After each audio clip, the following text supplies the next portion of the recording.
Chris, thank you so much for joining us today. You are on stage at the DPA Summit. Congratulations. Yeah, this is a bit different than other times in the past when I've been on stage. A bit of an unusual experience, but unusual times as well. Hopefully less pressure here than me just interrogating you over video. I do have one puppy in the audience, but I have a feeling she'll be quiet. Good to hear. Good to hear. Well, again, thank you for doing this. Thanks for taking the time. It's always great to have a brand with us, telling us about their thoughts around out of home and the industry as a whole. Maybe to kick us off, can you tell us a little bit about, your position and your relationship with the Jaguar Land Rover brand? Yeah, absolutely. So I've been at Jaguar Land Rover for the last. I started out primarily working on the digital side of the business, content, social, and other digital activations for the brand. I made the switch over about 2 years ago to work on the media side of the business, which was a real venture for me because I didn't have a ton of background in media, but fortunately had a really great team and a very strong agency who helped get me in the right place at the right time. And my primary responsibilities is for overseeing a lot of our audience development. So making sure we know exactly who we're talking to and what we're saying to them, where they're consuming media. I'm also responsible for a lot of the media-based content partnership initiatives. So some of the large-scale content that we develop alongside partners like Motor Trend or The Atlantic. We've just recently launched a campaign with The Atlantic and John Mayer. So lots of exciting and fun stuff like that as well. Nice. And growing up, did you ever have an affinity for the brand? Were you ever excited about it outside? Was this like a childhood dream to work for a brand like this? Yeah, so it's actually a funny story that I spent the better part of 5 years applying for jobs at Jaguar Land Rover. I think I applied to 7 different jobs over the course of 5 years because I grew up around Land Rovers and my family was also very big fans of Jaguar as well. So I worked really hard to get in the door there, finally was able to squeeze my foot in and was able to land a job there. And I think it was interesting when I first showed up on site. I was driving a 1995 Range Rover Classic, which I had just finished restoring, and it sort of caught a lot of people in the parking lot a bit off guard. They said, "Who's this guy driving this classic Land Rover here? Does he know what a classic Land Rover is?" So yeah, it's been a really fun ride. It's been really enjoyable to work for two brands that create such an affinity amongst the consumer base that buys it and have such a storied history to them. Yeah, really exciting. Yeah, that's such a rare occurrence. Hopefully people didn't feel like you were a suck up when you pulled up that first day. Maybe a little bit, yeah. That's awesome. When you think about, being someone who actually cares about the brand they're at and has a history with it, and you think about media strategy as a whole and specifically out of home, given our audience, what do you think one of the best ways to showcase the creative is when you've got a creative around such a beautiful product and a vehicle like that? What are some of the things that you think about when you want to bring that to life? Yeah, I think out of home presents a unique set of challenges, but also a unique set of opportunities for brands like ours. Mostly because, on the challenges side, how do you convey the notion of adventure in the case of Land Rover in a medium that isn't necessarily as dynamic as some of the other mediums are or can be. Now, obviously, a lot of that's been changing recently with more unique, different units that have been brought to market and offering some various different out-of-home companies to help really make the creative stand out. And I think that's really where those unique experiences lie, where we are pushing and challenging the notion of what out of home has to be. We did a unique execution for the Evoque launch where we physically hollowed out the entirety of a vehicle to make it as light as possible. And then positioned it up over the top of a subway entrance in Chicago. It speaks to the capability of the vehicle because it was obviously climbing on a very extreme angle. And it positions it in a very high traffic area where tons of our consumer base are regularly passing through and kind of stops people in their tracks. And I think it's that sort of unexpected way that you're leveraging the space and really developing creative specifically for that unit. I think we as brands often think that we need to repurpose our print ad and just stretch it out, make it really big and put it up on a billboard. And that can be effective. But I think when we take the opportunity to approach the medium that we're going to be in specifically and the location of it in a one-to-one basis and create for that medium, I think that's where we tend to see the most interesting and unique executions.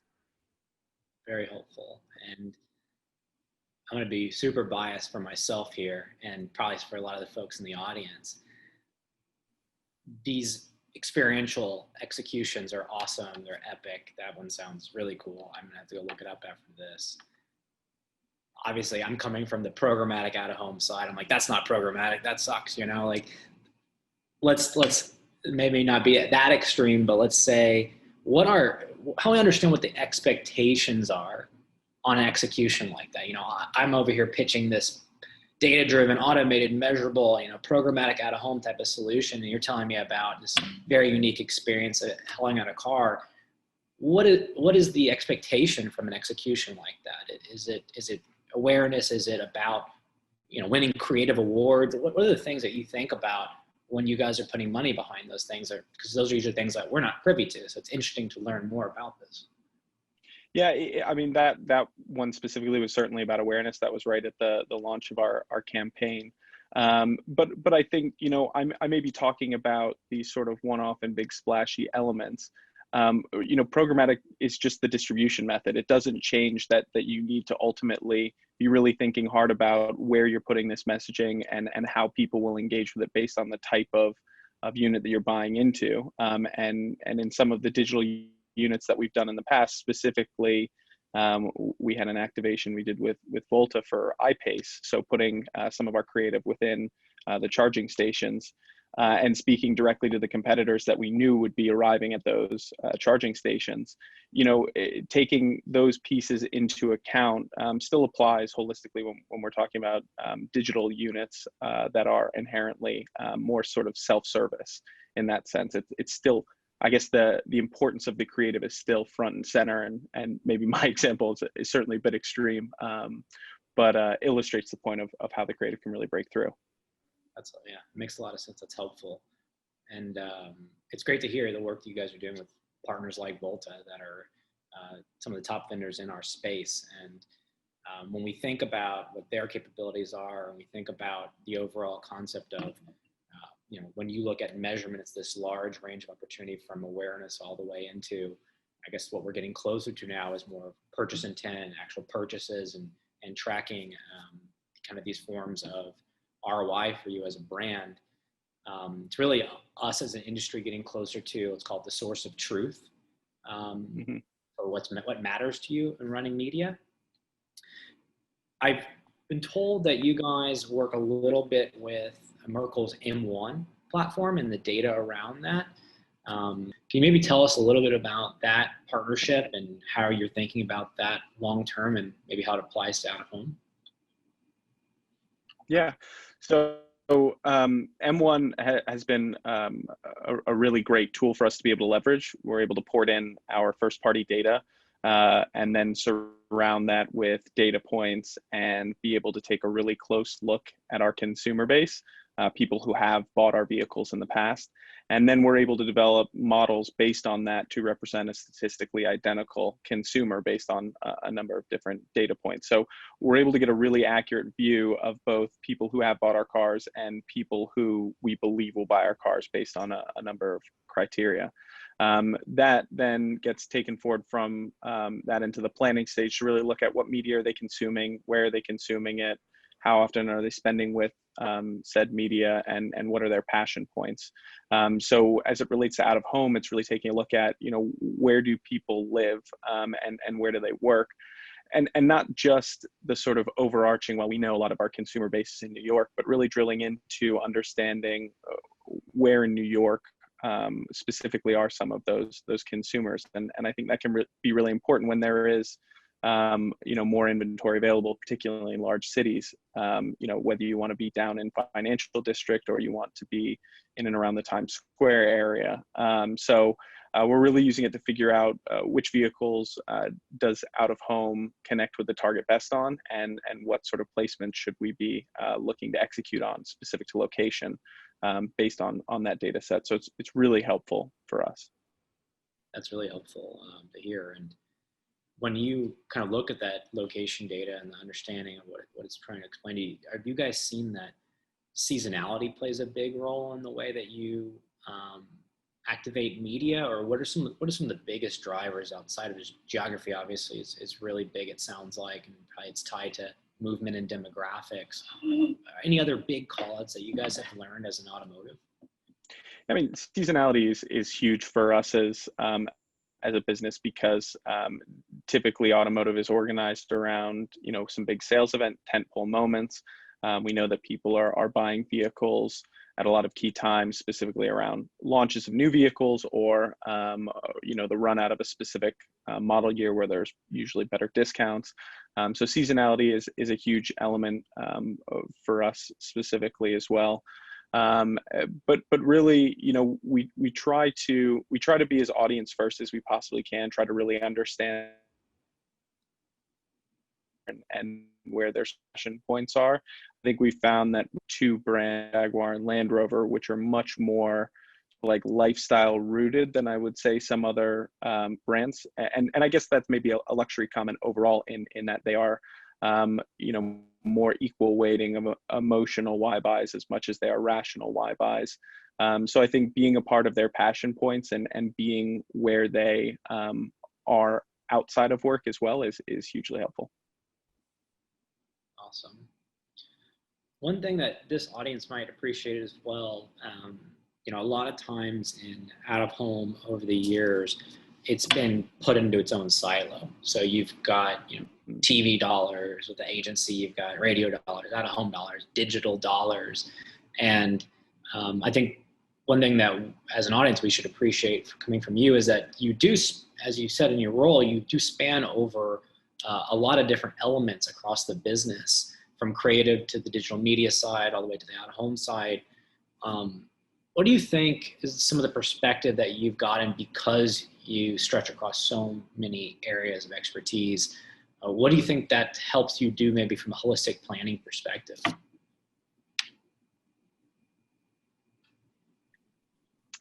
Yeah, that's a really tough and deep question to answer in you know, 30 seconds to a minute. But I think it really goes to the importance of recognizing the strengths and weaknesses of individual channels, being able to recognize that we don't live in a world where developing a TVC and putting it on with some cut downs in social and, you know, maybe having some complimentary banners, you know, those days don't really exist anymore. It's amazing how much more time we're spending, you know, planning on a model by model level, really understanding, you know, where the consumer is and where they're consuming media, and really working to develop a creative platform that we can then leverage across channel and really lean into. You know, when we did the Evoke launch, we were able to pick up some of the, you know, Hello Evoke creative and ultimately run it as a big sort of out of home piece in LA.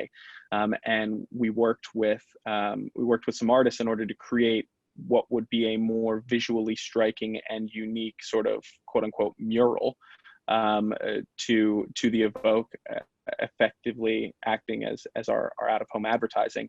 And, you know, that target is really interested in the arts and culture. And so being able to do something that feels inherently different than what I would say is your standard beauty shot of a car, you know, really helped us speak to that specific audience. So I think the benefit is being able to really dive into the nuance and develop some of those custom solutions. That's great. And, you know, I know we're coming close on time. I guess one last question I think that the audience would really appreciate. You've got a lot of